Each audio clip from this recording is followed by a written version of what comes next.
These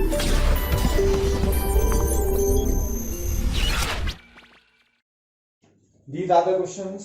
आपको ये सारे क्वेश्चंस करने में हिंदी बोल देता हूँ एक बार। किसी पात्र में 0.4 M urea, 0.1 M NaCl, 0.1 M barium chloride रखा है, तो इसकी हमारे पास इसका क्या बताना है, ऑर्डर बताना है इन सबका। ठीक है, क्वेश्चन हमने किया हुआ इस टाइप का। क्वेश्चन नंबर 6, अधिकतम फ्रीजिंग पॉइंट किसका होगा? हिमांक बिंदु निकालना है, सबसे ज्यादा किसका होगा। ठीक है, क्वेश्चन नंबर 7 में क्या है, 0.1 मोलर K2SO4 है जो 80% आयनीकृत होता है, तो क्वथनांक बिंदु ज्ञात कीजिए। ठीक है, अगला क्वेश्चन नंबर 8 क्या है, डेसीमोलर, ठीक है, डेसीमोलर विलयन है K3FeCN6 जिसका पाई ऑस्मोटिक दाब कितना है, 9 atm है 27 डिग्री सेंटीग्रेड पे, तो अल्फा ज्ञात करना है। अगला क्वेश्चन नंबर 9 है, 10% एक्वस विलयन है जिसका वाष्प दाब 90% है शुरुआती का वाष्प दाब का। क्या एक 10% एक्वस विलयन है जिसका वाष्प दाब हो जाता है कितना, 90% शुरुआती वाष्प दाब का, यानी शुद्ध की तुलना में 90% हो जाता है, तो इसका विलय का मोलर द्रव्यमान ज्ञात करना है। 2% ग्लूकोज विलयन है, ऑस्मोटिक दाब दिया हुआ है, 4% सुक्रोज विलयन है, ऑस्मोटिक दाब दिया है। अगर दोनों के बराबर विलयन को मिलाया जाए तो अंतिम पाई निकालना है। ठीक है, तो क्वेश्चन को कैसे सॉल्व करेंगे, क्वेश्चन नंबर 5, एक पात्र में 0.4 एम यूरिया है, 0.1 एम NaCl है, 0.1 एम बेरियम क्लोराइड है। ठीक है, पाई निकालना है, तो बिल्कुल सिंपल है, यूरिया दिया हुआ है 0.4 एम। अब ध्यान से सुनो, यहाँ पे फर्स्ट क्वेश्चन, इसके पिछला वाला 4th क्वेश्चन जो हमने देखा था उसमें हमने क्या देखा था, वहां पे हमें ध्यान रखना है वहां 0.1 एम यूरिया था, या कितना है 0.4 एम NaCl, तो कणों की मात्रा सबसे अधिक किसकी होगी, इसमें 0.3 होगी। ध्यान से सुनना, बेरियम क्लोराइड, तो हम क्या देखेंगे I इंटू एम, कणों की संख्या इसकी कितनी है बताओ भाई, 0.4, तो पहले यूरिया की देखते हैं, यूरिया का 0.4 आ रहा है। ठीक है, NaCl का कितना आ रहा है, 2 इंटू 0.1, NaCl का कुल आ जाएगा IM 0.2, बेरियम क्लोराइड का 3 कण है, 3 इंटू 0.1 0.3, तो आंसर आप खुद बताओ कौन सा होगा। समझ में आया? तो हमारे पास ट्रिक है, मैंने बताया था कि पाई RLVP, डेल्टा TB और डेल्टा TF ये कणों की संख्या पे समानुपाती होती है, तो जिसका यूरिया का सबसे ज्यादा है, तो इस केस में आंसर क्या हो जाएगा, यूरिया, बेरियम क्लोराइड और NaCl। ठीक है, और 2 VP और फ्रीजिंग पॉइंट यानी हिमांक बिंदु और वाष्प दाब, इन दोनों का उल्टा हो जाएगा। ठीक है, क्वेश्चन नंबर 5 के बाद क्वेश्चन नंबर 6, अधिकतम फ्रीजिंग पॉइंट, अधिकतम क्वेश्चन हिमांक बिंदु किसका होगा। सुनना, हिमांक बिंदु जो है, अभी मैंने बताया TF जो है वृत्त क्रमानुपाती होता है नंबर ऑफ पार्टिकल्स के, कणों की संख्या के क्या होता है, वृत्त क्रमानुपाती। तो जो वृत्त क्रमानुपाती उसके लिए हम क्या लिखेंगे, सुनना, जिसके कण ज्यादा उसका हिमांक बिंदु कम, तो जिसके कण कम उसका हिमांक बिंदु ज्यादा, सबसे कम कण 1 है। आगे sir, question number 7, 0.1 molar K2SO4 80% आयनीकृत होता है, कितना प्रतिशत, 80%, क्वथनांक बिंदु बताना है। देखो कैसे करते हैं इस तरह के क्वेश्चन को, क्वेश्चन नंबर 7। ठीक है, तो हमारे पास है हिमांक बिंदु, फॉर्मूला लगा दो, delta TB is equals to I into KB into M। Delta TB में हम क्या लिखेंगे, TB dash minus TB, I की जगह लिखेंगे 1 minus alpha plus n alpha into KB into M। TB dash, अब सुना, 80% आयनाइज हुआ, क्वथनांक बिंदु निकालना है, कुछ नहीं दिया है क्वथनांक बिंदु के बारे में, तो हम मानते हैं जल। क्या मानते हैं, ध्यान रखना है कि अगर कुछ नहीं दिया है, जैसे अगर आपसे बोला जाए कि यार हमारे पास एक घोल है, तो घोल में हम क्या मानते हैं, जल को मानते हैं विलायक के रूप में अगर कुछ नहीं दिया है तो हमारे पास टीबी डैश माइनस टीबी जल का क्वथनांक बिंदु 373 होता है। कोई और ऐसा जना तुम में से जो 373 नहीं मानता? किशोर मैं तो नहीं मानता जल का इतना होता है, मेरे घर में तो जल अलग तापमान पे उबलता है, तो बात अलग है भाई। ऐसे लोगों की बात मैं नहीं कर रहा। 80% आयनाइज यानी अल्फा कितना है 0.8। अब आती है एन। एन कैसे लिखेंगे बताओ भाई? कितनों में टूटेगा? दो तो पोटेशियम के प्लस और एक SO4 2 माइनस 3। एन का मान कितना लिखेंगे? 3 इंटू 0.8 केबी। जल का केबी कितना होता है याद रखना 0.52 और केएफ कितना होता है? जल का केबी और केएफ लिख लो। जल का केबी जो भी मात्रक है वो आप लिख लेना। और केएफ कितना होता है 1.86। ठीक है, क्लियर है? नाउ हमारे पास मोलरता कितनी दी है 0.1। अच्छा क्वेश्चन है ये, देख लेना। आगे समझ में हल करोगे टीबी डैश आ जाएगा। Question number 8। ठीक है, क्वेश्चन नंबर 8 हमारे पास क्या है? डेसीमोलर सॉल्यूशन है, विलियन है K3FeCN6 का, हैविंग पाई दिया हुआ है और अल्फा पूछा है। वापस से वही फॉर्मूला, इसी टाइप का फॉर्मूला लग जाएगा, पाई बराबर ICRT। ये तो था फॉर्मूला। पाई के लिए हमारे पास पाई कितना है 9। आई की जगह क्या लिखेंगे 1 माइनस अल्फा, अल्फा तो पूछा है, प्लस एन अल्फा। एन का मान डाल दो, एन कितना आएगा बताओ भाई? एक तो ये पूरा हिस्सा और एक ये हिस्सा। ये कहां पढ़ोगे? कोऑर्डिनेशन केमिस्ट्री में। तो ये हमारे पास जो है ये पूरा एक कोऑर्डिनेशन कंपाउंड होता है। ठीक है, तो हमारे पास 1 और 3 4 हो जाएगा। 4 अल्फा, फिर क्या लिखेंगे? अच्छा सी का सांद्रता कितनी? डेसीमोलर यानी 1/10। आर का मान 25 अच्छा अगर ये एटीएम में दिया है तो फिर कितना लेंगे 1/12 0.0821। तापमान कितना लेंगे 300 केल्विन। हल कर लोगे अल्फा आ जाएगा। ठीक है, क्वेश्चन नंबर 8 करूं मैं हल? देख लो, थोड़ा सा देख लो। 9 ये कितना आ रहा है? 1 शून्य से शून्य गया, ये जाएगा 6 12 6 5 30 यही गया। ठीक है, तो यहां पे हमारे पास आएगा 1 प्लस इसको भी इधर लिया है, झंझट ही खत्म। 2 इधर लिया, 2/5 भी लिया, बराबर यहां आ जाएगा 1 प्लस 3 अल्फा।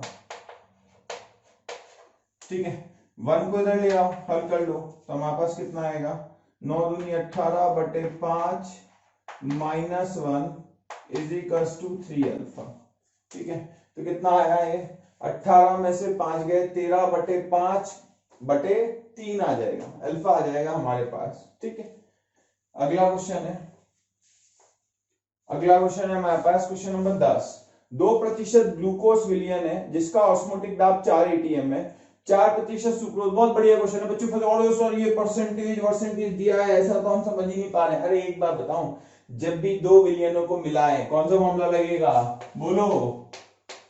नवा तो कर ही लिया है, नवा नहीं किया अभी, तो पहले नवा करते हैं फिर 10वां।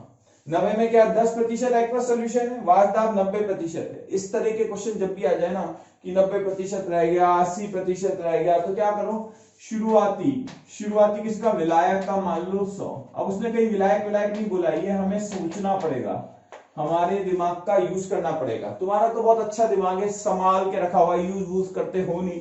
ठीक है, तो यहां तो यूज करना पड़ेगा। पी नॉट कितना है 100, पीएस कितना है 90। क्यों माना 100? मेरी इच्छा। तुम 1000 मान लो, तुम्हें 1000 ज्यादा अच्छा, 1 लाख मान लो, मैं और 1 लाख का कितना लोगे 90,000। जैसी तेरी श्रद्धा वैसा मान ले। ठीक है, श्रद्धा अपनी अपनी है, भावना एक ही है। 10% एक्वस विलियन का वाष्प दाब कितना है 90% of initial vapour pressure. Initial शुद्ध माना जाएगा, मोलर द्रव्यमान निकालना है तो कौन सा फॉर्मूला लगाएं बताओ? अच्छा हमारे पास एक्वस विलियन है, विलय का मोलर मास निकालना है, कौन सा फॉर्मूला लगाएं? पी नॉट, हाँ बिल्कुल सही, P not minus PS upon P not बराबर, अब नीचे पी नॉट लिया, अब हमें क्या चाहिए मोलर मास, पीएस ले लें थोड़ा इजी हो जाएगा। एन बटा एन बताया था फॉर्मूला, हाँ या ना? पी नॉट कितना है 100 माइनस 90, डायरेक्ट लिख दूं 10/90, n की जगह द्रव्यमान बटे मूलर द्रव्यमान। अब 10% एक्वस विलियन है, ध्यान से सुनना। 10% का मतलब क्या होता है? अब बहुत सारे बच्चे कहते हैं कि सर 10% W/W है या 10% W/V है। ये कंफ्यूजन आता है बच्चों को कि सर 10% W/W ले या देखो क्वेश्चन के हिसाब से लेना पड़ता है, इसमें हमारा दिमाग काम नहीं करेगा। W सॉल्यूट अपॉन मोलर द्रव्यमान सॉल्यूट, छोटे n का मान रख दिया, बड़े n का रख दो। Thank you very much for your love and affection. Daily हजारों बच्चे हमारे वीडियोस का लाभ उठा रहे हैं। आपसे मेरी रिक्वेस्ट है कि इस वीडियो डिस्क्रिप्शन में जो लिंक दिया हुआ है उसको प्लीज़ क्लिक करके रजिस्टर करें। एंड आपसे मेरी रिक्वेस्ट है, जो बच्चे हमारे डाउट सेशंस और हमारे स्टडी मटेरियल को यूज़ करना चाहते हैं वो प्लीज़ हमारा प्रीमियम कोर्स सब्सक्राइब करें। W solvent molar mass solvent.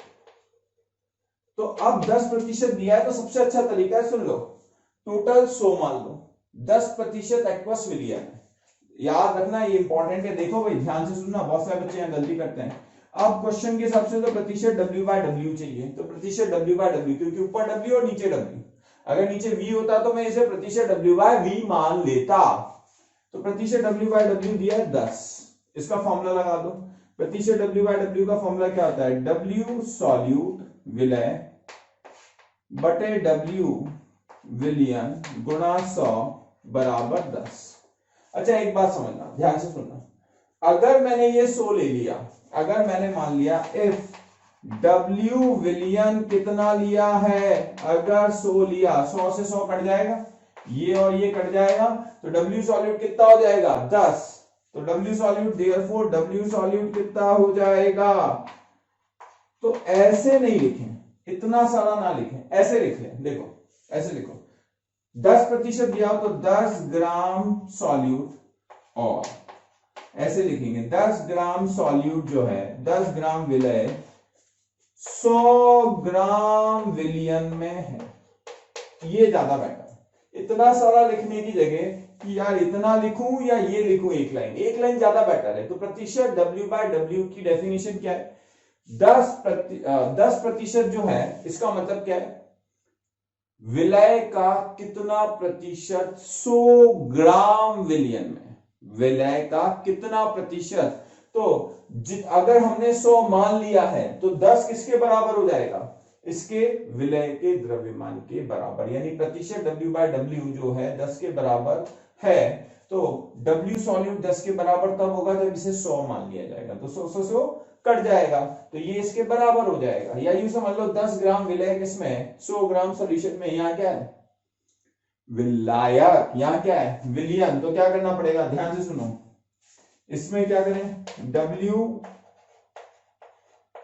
Solvent कितना आ जाएगा बताओ भाई? 100 माइनस 10 कितना हो जाएगा?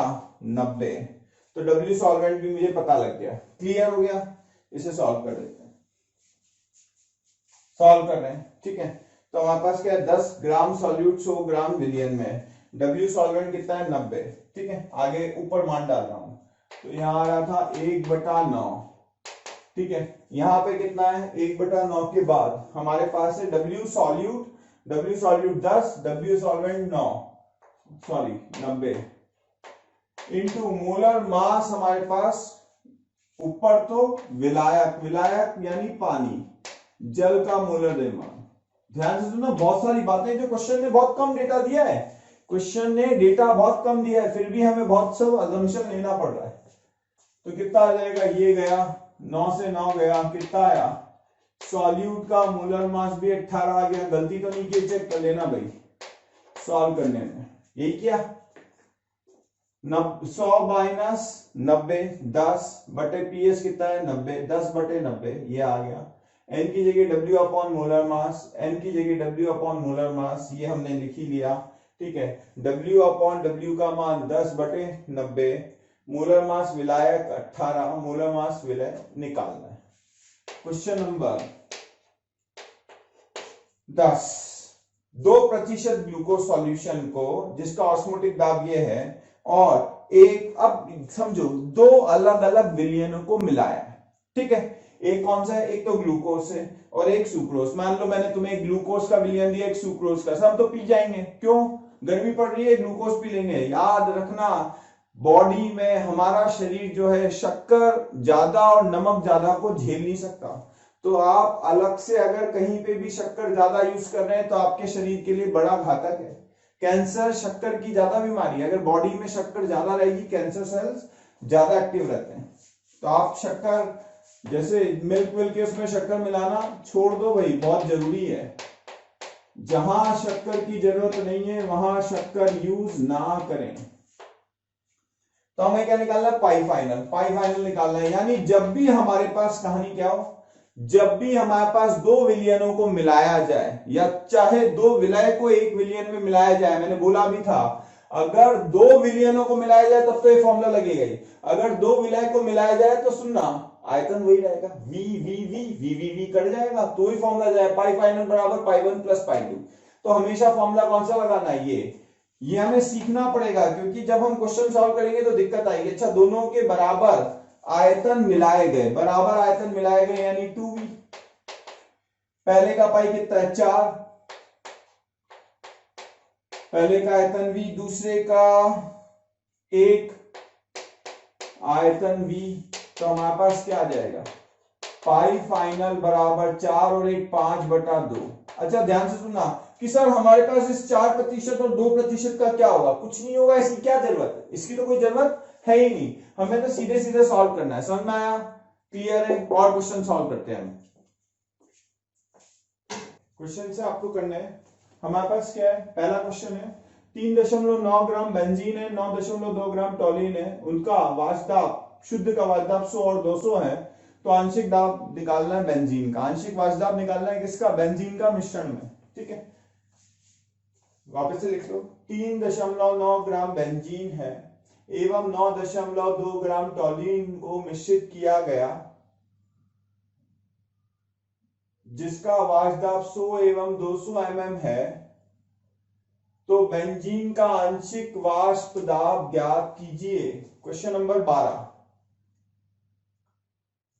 एक विलयन में बेंजीन तथा टॉल्यूइन के बराबर मोल मिश्रित किए गए, एक विलयन में बेंजीन तथा टॉल्यूइन के बराबर मोल मिश्रित किए गए यदि P0 बेंजीन और P0 टॉल्यूइन तो दिया है, तो बेंजीन का आंशिक दाब एवं मोल प्रभाज वाष्प में ज्ञात कीजिए। तो बेंजीन का तो ज्ञात कीजिए, क्या ज्ञात करना है, तो बेंजीन का आंशिक दाब एवं मोल प्रभाज वाष्प में ज्ञात कीजिए। आप कॉपी बना रहे हो ना, कॉपी में लिखना है सब कुछ, ठीक है।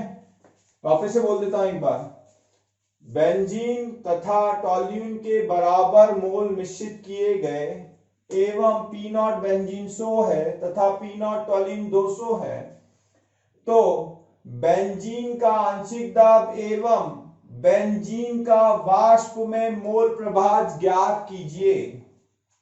प्रश्न नंबर 13, इन ग्राफ में ज्ञात कीजिए कौन सा धनात्मक कौन सा ऋणात्मक विचलन बताता है एवं कौन सा आदर्श विलयन। ठीक है। प्रश्न नंबर 14, इक्विमोलर मतलब बराबर मोल, A तथा B के बराबर मोल मिश्रित किए गए यदि PA0 तथा PB0 200 एवं 200 है, तो तथा विलयन का वाष्प दाब 160 है, तो विलयन शो करता है धनात्मक ऋणात्मक या आदर्श विलयन, कौन सा होगा। तो हमारे पास ये क्वेश्चन है, आपने क्वेश्चन लिख लिए, हिंदी में लिख लेना क्वेश्चन, नोटबुक बनानी है। क्वेश्चन नंबर 11, 3.9 ग्राम बेंजीन है, 9.2 ग्राम टॉलिन है। टॉलिन क्या होता है, बेंजीन पे CH3 लगा दो, ठीक है। तो हमें पता होना चाहिए टॉलिन का स्ट्रक्चर, बेंजीन लो उस पे CH3 लगा दो, तो मोल्स निकाल लो बेंजीन के मोल्स कितने आएंगे 3.9 डिवाइडेड बाय बेंजीन का मोलर मास हम कैसे निकालेंगे C6H6, कार्बन 12 6 जा 72 एंड 78, तो बेंजीन का कितना हुआ 78, और टॉलिन का हमारे पास कितना होगा 9.2 डिवाइडेड बाय 92, 13 और जोड़ दो, ठीक है 92, क्लियर है। तो 78 में 13 जोड़ोगे कितना आ जाएगा, 92, इतना ही आ रहा है, 13 14 जो भी जोड़ते हैं, ठीक है। तो बेंजीन का हमारे पास आ गया 9. प्यारे बच्चों, हमें रोज रिक्वेस्ट आ रही है कि सर इस टॉपिक को प्लीज डिस्क्राइब करें, इस टॉपिक पे प्लीज वापस से वीडियो लेक्चर दें। तो मेरी रिक्वेस्ट है कि हमारा जो यूट्यूब चैनल है, मोशन का जो यूट्यूब चैनल है, उसको जाके प्लीज आप सब्सक्राइब करें, साथ में जो वहां बेल बटन दिया हुआ है उसको हिट कर दें। ऐसा इसलिए कह रहा हूं क्योंकि ऑलरेडी वहां पे बहुत सारे वीडियोस जो हैं ऑलरेडी अपलोडेड हैं, कहीं आपसे कोई वीडियो मिस ना हो जाए, तो आप बेल बटन पे प्लीज हिट करें। 14 जोड़ना है, ठीक है, CST लगाया ना। तो हमारे पास 3.9 ग्राम बेंजीन है और 9.2 ग्राम टॉलिन है, दोनों के मोल निकाल लिए। कितने कितने हैं देख लो, इसका 1/20, इसका कितना आएगा 1/10। अब क्या बोल रहा है, हमारे पास वाष्प दाब कितना है 100 एवं 200 mm है, तो आंशिक दाब निकालिए बेंजीन का, पार्शियल प्रेशर ऑफ बेंजीन निकालना है, ठीक है। तो पी बेंजीन क्या फॉर्मूला होता है, राउल्ट्स लॉ लगाए, तो राउल्ट्स लॉ हमारे पास क्या होता है, पीबी बराबर PB naught XB. PB naught दिया हुआ है क्या, वेपर प्रेशर बेंजीन का 100 दिया हुआ है, 100 इंटू मोल प्रभाग बेंजीन का, बेंजीन के मोल बटा कुल मोल, ये तो आ जाएगा हमारे पास पीबी। और क्या निकालना है, बस यही निकालना है, सिंपल है क्वेश्चन, ठीक है। क्वेश्चन नंबर 2 करते हैं। ये भाग में हम कौन से क्वेश्चन देख रहे हैं, ये सब क्वेश्चन किसके हैं, ये हमारे पास है द्रव में द्रव का विलयन जो हमने बनाया। क्वेश्चन नंबर 12, विलयन में बराबर मोल बेंजीन और टॉलिन के मिलाए गए, यानी बेंजीन का मोल प्रभाज भी 0.5, टॉलिन का मोल प्रभाज भी 0.5, जरूरत पड़ेगी नहीं पड़ेगी देखते हैं। P not benzene P not टॉलिन दिया है, आंशिक दाब बेंजीन का निकालना है और मोल प्रभाज भी निकालना है वाष्प दाब में। तो पहले आंशिक दाब निकाल दो, पीबी बराबर PB naught XB. PB naught हमारे पास कितना दिया है, ये रहा 100, एक्सबी कितना आ जाएगा, मोल प्रभाज बेंजीन का 0.5, 50 आ जाएगा, ठीक है। पी टॉलिन भी निकाल दो, क्यों पीटी निकालना पड़ेगा, पीटी नॉट एक्सटी बराबर 200 इंटू 0.5 कितना आ जाएगा, 100 mm ऑफ Hg आ जाएगा। पी कुल कितना आएगा, इन दोनों को जोड़ लो, 150 mm आ जाएगा। हमारे पास जब भी ऐसा क्वेश्चन आए हम क्या करते हैं, ध्यान से सुनना। अब हमारे पास कभी भी वाष्प में मोल प्रभाज पूछ ले तो डाल्टन्स लॉ लगेगा। डाल्टन्स लॉ कैसे लगाते हैं याद करो, पी किस पे लगाते हैं, बेंजीन पे, पीबी बराबर, डाल्टन्स लॉ में क्या लिखते थे, पीटी इंटू वाई बी, याद आया, ये डाल्टन्स लॉ, ठीक है। तो पीबी हमारे पास है 50, पी टोटल है 150, वाई बी निकल जाएगा, कितना आएगा 1/3, सिंपल है। तो हमारे पास क्वेश्चन नंबर 2 क्लियर हो गया। क्वेश्चन नंबर 12 के बाद 13 में डायरेक्टली कर लेते हैं। 13 तो देख लो, धनात्मक ऋणात्मक विचलन, आंशिक दाब, धनात्मक विचलन का आंशिक दाब ज्यादा होगा, ये धनात्मक विचलन, और ये ऋणात्मक आएगा और ये आदर्श आएगा, खत्म। कैसे, धनात्मक विचलन है यानी जितना वाष्प दाब आना चाहिए उससे अधिक आएगा। सेकंड वाला क्वथनांक बिंदु, जिसका धनात्मक विचलन होता था उसका क्वथनांक बिंदु कम आता था। याद करो, धनात्मक विचलन को हम बोलते थे मिनिमम एजियोट्रॉपिक मिक्सचर, या फिर हम न्यूनतम स्थिर क्वाथी मिश्रण। तो धनात्मक विचलन का क्वथनांक बिंदु कम आएगा, ऋणात्मक का ज्यादा आएगा। क्यों आता है ऐसे समझ लो, जो आसानी से वाष्पीकृत हो रहा है, धनात्मक विचलन आसानी से वाष्पीकृत हो रहा है, जो आसानी से वाष्पीकृत हो रहा है उसको थोड़ा सा ही तापमान चाहिए उबलने के लिए। और जो गुस्से में है, जो भाई पहले से गुस्से में, थोड़ी सी चिंगारी दे दो और गुस्सा तो उसे वैसे ही आ जाएगा। तो ऑलरेडी जो पहले से पॉजिटिव है उसको थोड़ा सा तापमान चाहिए उबलने के लिए, ज्यादा नहीं चाहिए। जबकि हमारे पास ऋणात्मक वाले को ज्यादा चाहिए, तो ऋणात्मक वाले का क्वथनांक बिंदु क्या आएगा, ज्यादा, और धनात्मक वाले का क्वथनांक बिंदु क्या आएगा, कम। ये आपको ध्यान रखना है, ठीक, हमें बात ध्यान रखनी है। Question number 14, solution 14। बराबर मोल है, वापस से मोल प्रभाज क्या होगा, XA 0.5 XB 0.5, दोनों के बराबर मोल है, दोनों का मोल प्रभाज आधा आधा, ठीक है। PA0 PB0 दिया है, वाष्प दाब दिया है। अब हमसे पूछ रहा है धनात्मक विचलन है या ऋणात्मक, तो P एक्सपेरिमेंटल हमें दिया है, P प्रायोगिक कितना है 160, P थ्योरेटिकल हमें निकालना पड़ेगा, कैसे निकालते थे, PA0 XA plus PB0 XB, तो PA0 कितना दिया है 100, XA कितना है 0.5 प्लस PB0 कितना है 200, XB कितना है 0.5, कितना आ रहा है 150, तो हमारे पास 150 mm ऑफ Hg आया, यानी P थ्योरेटिकल जो है, P थ्योरेटिकल कम आया P एक्सपेरिमेंटल, यानी जितना ये थ्योरेटिकल होता था, याद करो ये थ्योरेटिकल है यानी आदर्श विलयन का, इससे कम आया है या ज्यादा आया, इससे ज्यादा आया है। P एक्सपेरिमेंटल कितना आया, P एक्सपेरिमेंटल ज्यादा आया है, यानी कौन सा विचलन होगा, धनात्मक।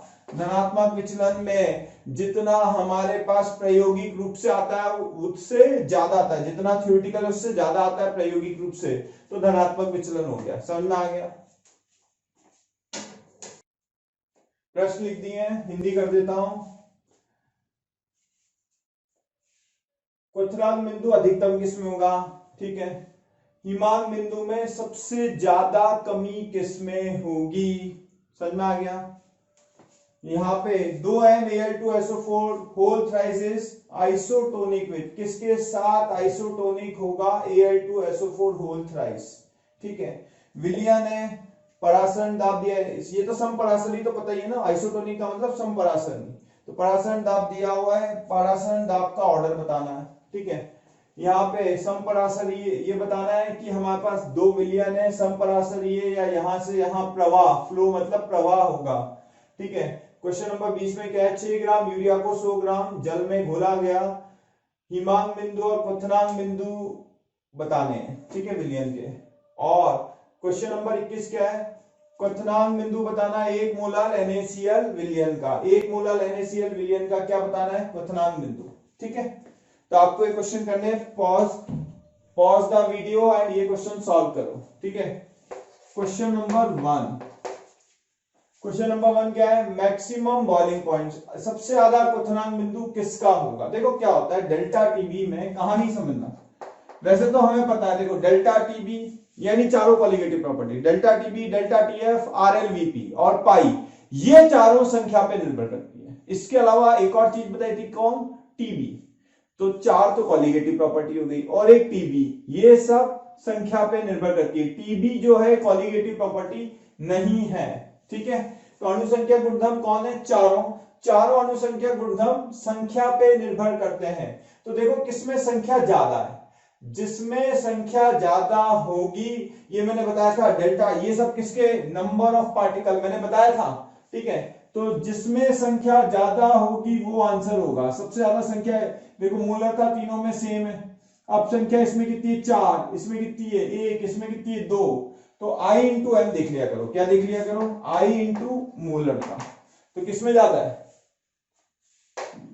ठीक, सिंपल है। कैसे, वापस से सुनो, जब हम AlCl3 को पानी में घोलेंगे तो 3 तो क्लोराइड आयन होंगे, 1 एल्यूमिनियम आयन होगा, टोटल 4 कण में टूट जाएगा ये, और मूलतः सब में सेम है। तो जिसमें कणों की संख्या अधिक होगी उसके लिए चारों अणु संख्या गुणधर्म अधिक होंगे। कौन कौन से, ऑस्मोटिक दाब और यानी परासरण दाब और रिलेटिव लोबरिंग इन वेपर प्रेशर, वाष्प दाब में आपेक्षित अवनमन हो गया। तीसरा हिमांक बिंदु में अवनमन, क्वथनांक बिंदु में उन्नयन, ये चारों हमारे पास जो है किस पे निर्भर करती, संख्या पे। इसके अलावा एक और टीबी, ये मैं लिखवा चुका हूं, तो संख्या ज्यादा, ये ज्यादा, ठीक है। अब maximum depression in freezing point, यानी वापस से क्वेश्चन नंबर 2, क्वेश्चन नंबर 2 में भी डेल्टा टीएफ की बात कर रहा है, जब डेल्टा टीबी डेल्टा टीएफ, क्यों, हिमांक बिंदु में अवनमन की तो बात कर रहा है, तो हिमांक बिंदु का अवनमन यानी संख्या पे निर्भर करेगा जिसकी संख्या ज्यादा।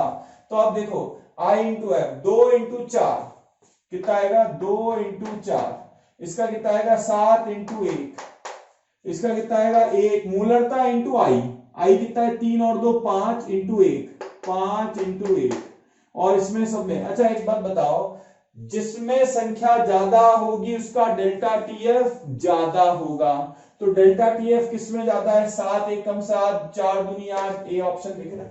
आ गया समझ में। प्रश्न नंबर 17 में क्या है, 2m Al2SO4 होल थ्राइस। प्यारे बच्चों, अगर आपको हमारे वीडियोस पसंद आ रहे हैं तो प्लीज़ उन्हें लाइक और शेयर करें, ताकि ज़रूरतमंद दूसरे जो स्टूडेंट्स हैं जो हमारे वीडियोस नहीं देख पा रहे हैं उनको भी वो वीडियोस देखने का मौका मिले। So I request you to like and share our videos. Also हम बहुत मोटिवेटेड फील कर रहे हैं, whole Motion team is feeling very motivated. आप सभी लोगों का प्यार और अफेक्शन जो है उसकी वजह से we are feeling very placed. सम आइसोटोनिक होगा, ठीक है, सम ऑस्मोसिस को क्या कहते हैं, जो भी है, ठीक है। तो AKM K4FeCN6, इसका हम लोग I इंटू एम निकाल ले, पहले तो इसका निकाल लो। I इंटू एम कितना आएगा, 3 2 5, 5 दूनी 10, ये आएगा 10, यहां लिख देता हूं, ये 10 आएगा। अच्छा इसका कितना आएगा, 4 और 1 5 एकम 5, इसका 5 आ रहा है, ठीक है। इसका कितना आ रहा है, 5 और 2 कण है, 5 दूनी 10, यही आंसर है। और में तो है नहीं, इसमें 8 आ रहा है, इसमें 3 और 1 4 दूनी 8। वापस से सुनना, जिसमें संख्या समान होगी, क्योंकि अणु संख्या गुणधर्म केवल और केवल संख्या पे निर्भर करते हैं, किस पे निर्भर नहीं करते, पदार्थ के गुणधर्म पे निर्भर नहीं करते। तो पदार्थ कोई भी ले लो, अगर संख्या सेम है तो अणु संख्या गुणधर्म सेम होगी। तो कौन, तो हमारे पास क्या है, पाई, ठीक है। समपराशरी निकालना है Al2SO4 होल थ्राइस का। Al2SO4 होल थ्राइस का समपराशरी कौन होगा, जिसमें संख्या सेम होगी। तो हमने संख्या कैसे निकाली, वापस से सुनना, I इंटू एम, ये कहानी हमेशा चलेगी, संख्या I इंटू एम। तो I कितना है, I कितना है 2 और 3 5, 5 दूनी 10, ये 10, ये कितना आ रहा है 1, और ये 4 तो K प्लस आ जाएंगे, और एक ये पूरा आयन रहेगा, ये पूरा एक ही रहेगा, याद रखना। तो 1 और 4 5, 5 एकम 5, ये कितना रहेगा, ग्लूकोज एक ही रहेगा, 8 एकम 8, ठीक है। एल्यूमिनियम 1 और क्लोरीन 4, क्लोराइड 3, सॉरी 3 और 1 4 दूनी 8, ठीक है। तो सम पराशरी कौन रहेगा, जिसमें संख्या सेम रहेगी, इसकी और इसकी संख्या सेम है, आंसर सी हो जाएगा। समझ में आ रहा है। अगला क्वेश्चन नंबर 18 सॉल्यूशन। हमारे पास याद रखना, हमें मूलरता निकालनी चाहिए। यहाँ पे प्रतिशत W/V है, हमें प्रतिशत W/V से कोई पता नहीं लगता। पाई में हमारे पास फॉर्मूला क्या है, question number 18 solution. Question number 18 में हम क्या देखते हैं, पाई बराबर ICRT। अब I तो सबका 1 होगा, I तो यूरिया ग्लूकोज सुक्रोज सबका 1 होगा, I हटा दे, यानी तापमान भी सेम है, R भी सेम है, जिसका C यानी मूलरता, मूलरता क्या होता है N/V, मूलरता। और यहाँ क्या है W/V, W को N में बदलना है, W को N में बदलना है, N बराबर द्रव्यमान बटे मोलर द्रव्यमान, तो N आ जाएगा। तो W को किससे में बदल देंगे, N में। कैसे बदलेंगे, वापस से सुन लो, देख लो, ध्यान से सुनना, नंबर ऑफ मोल्स में बदलना है, ध्यान से सुनना। अगर मैंने इसे ml में ले लिया, इंटू 1000 कर दूंगा, तो हमारे पास क्या आएगा, m बराबर n की जगह लिखूंगा W बटे molar mass into V into 1000, यही है V ml में। ये क्वेश्चन में दिया हुआ है, ये दिया हुआ। तो हमारे पास क्वेश्चन में क्या दिया हुआ है, प्रतिशत W/V दिया हुआ है, गुणा 10 बटे मोलर द्रव्यमान। किसका मोलर द्रव्यमान, विलय का। तो 10 से, तो तीनों में 10 से मल्टीप्लाई करेंगे, कोई फर्क नहीं पड़ेगा, जिसका मोलर द्रव्यमान। अच्छा प्रतिशत W/V तीनों में सेम है, जिसका मोलर द्रव्यमान ज्यादा, तो ये हमारे पास मोलरता आ गई, जिसकी, देखना ध्यान से सुनना, मोलर द्रव्यमान जिसका ज्यादा उसकी मोलरता कम, मोलरता कम यानी पाई कम, क्योंकि सी क्या है, मूलरता ही तो है, सी क्या है, मूलरता। वापस से सुनना, एक बार वापस से शुरू से, इसको ऐसे देखो मोलरता का फॉर्मूला क्या होता है, मोलरता होती है हमारे पास, मोलरता होती है N/V अगर ml में लूंगा गुणा 1000, ये मोलरता का फॉर्मूला हमारे पास होता है। तो हमने क्या किया, हमने यहाँ पे ये किया कि n की जगह लिख दिया द्रव्यमान बटे मोलर द्रव्यमान, द्रव्यमान बटे मोलर द्रव्यमान n की जगह, ये फॉर्मूला आ गया ऐसा। समझ में? अब हम क्या करेंगे, ये 100 प्रतिशत W/V क्या होता है, W/V गुणा 100, इसे प्रतिशत W/V कह दिया और 10 बच गया। नीचे क्या मोलर द्रव्यमान किसका, विलय का। तो जिसका मोलर द्रव्यमान कम, ध्यान से सुनना, जिसका मोलर द्रव्यमान कम, कलर चेंज कर दो, जिसका मोलर द्रव्यमान कम उसकी मोलरता क्या होगी, अधिक। मोलर द्रव्यमान कम, मोलरता अधिक, मोलरता अधिक तो पाई भी अधिक। वापस एक बार, ठीक है, एक बार तुम पहले तो यहां पे मोलरता का फॉर्मूला लगा दिया N/V, तो ये C मतलब मोलरता ही होती है, C सांद्रता या मोलरता। तो पाई देखना है, R और T सेम है, I भी तीनों का सेम है, ठीक है, क्योंकि तीनों में यूरिया टूटेगा नहीं, ग्लूकोज टूटेगा नहीं, सुक्रोज टूटेगा नहीं, ठीक। तो I तीनों का मैंने हटा ही दिया, है ना। अब हमने C की जगह मोलरता लिख दिया, मोलरता होती है N/V इंटू 1000, ठीक है। तो N की जगह लिख दिया W बटे मोलर द्रव्यमान, और ये V ऐसा का ऐसा इंटू ऊपर 1000, तो हमारे पास क्या आएगा, W/V गुणा 100, W/V गुणा 100 को कहते हैं प्रतिशत W/V, प्रतिशत W/V गुणा 10 बटे मोलर द्रव्यमान, ठीक है। तो जिसका, ध्यान से सुनना, जिसका मोलर द्रव्यमान सबसे कम होगा उसकी मोलरता सबसे अधिक होगी, मोलरता ज्यादा पाई ज्यादा। सबसे ज्यादा मोलर द्रव्यमान, यूरिया का मोलर द्रव्यमान बताओ, 60, NH2CO NH2, ग्लूकोज का 180, सुक्रोज का C12H22O11 342, मुझे याद है इसलिए मैं डायरेक्ट लिखूंगा, ठीक है। तो तीनों का मैंने मोलर द्रव्यमान लिख दिया, क्वेश्चन में नहीं दिया हुआ है। जिसका मोलर द्रव्यमान कम, हमें क्या देखना है, पाई, सबसे ज्यादा पाई किसका होगा, सबसे मोलर द्रव्यमान कम होगा उसका पाई सबसे अधिक होगा। तो मोलर द्रव्यमान सबसे कम यानी यूरिया, तो पाई सबसे ज्यादा किसका होगा, पाई होगा यूरिया का। फिर किसका होगा, आंसर है इसका यूरिया, फिर क्या लिखेंगे, फिर ग्लूकोज, फिर क्या लिखेंगे, सुक्रोज। ये आंसर आ गया, ठीक है। ये नोट कर लेना, मैं इसे रब कर देता हूं।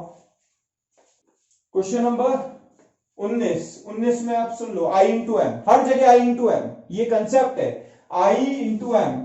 I कितना है, मैग्नीशियम 1 और सल्फेट 1। देखना क्वेश्चन नंबर सॉल्यूशन 19, मैग्नीशियम 2+ होता है और सल्फेट 2-, कितनों में टूटा, I बराबर 2, तो I इंटू एम कितना आ जाएगा इसका, I इंटू एम आएगा 0.1 इंटू 2, ठीक है। ऐसा कैसा हम बात कर लेते हैं Y का, Y में हमारे पास है बेरियम क्लोराइड, बेरियम 2+ और 2 Cl-, तो टोटल कितने कण हो गए, 3।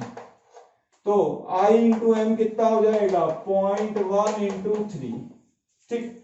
जिसका I इंटू एम ज्यादा यानी कणों की संख्या ज्यादा है, किसकी ज्यादा है, इसकी। ये क्या है, अति परासरणी, ये क्या है, निम्न परासरणी, ठीक है। तो निम्न परासरणी, अति परासरणी, इसकी सांद्रता क्या है, लो कॉन्सेंट्रेशन, कम सांद्रता। इसकी क्या है, हाई सांद्रता, हाई कॉन्सेंट्रेशन। लो कॉन्सेंट्रेशन से हाई कॉन्सेंट्रेशन की तरफ सेमी परमिएबल मेम्ब्रेन से केवल विलायक के कण जाते हैं, बताया था, विलय के कण नहीं जाएंगे, यानी Mg2+ तो कभी भी नहीं जाएगा। तो कहां से कहां जाएगा, निम्न से उच्च, यानी X से Y, X से Y H2O, B option answer, X से Y, निम्न से उच्च, याद रखना, ठीक है। अगला क्वेश्चन करते हैं, 6 ग्राम यूरिया, क्वेश्चन नंबर कर रहे हैं 20, क्वेश्चन नंबर 20, ठीक है।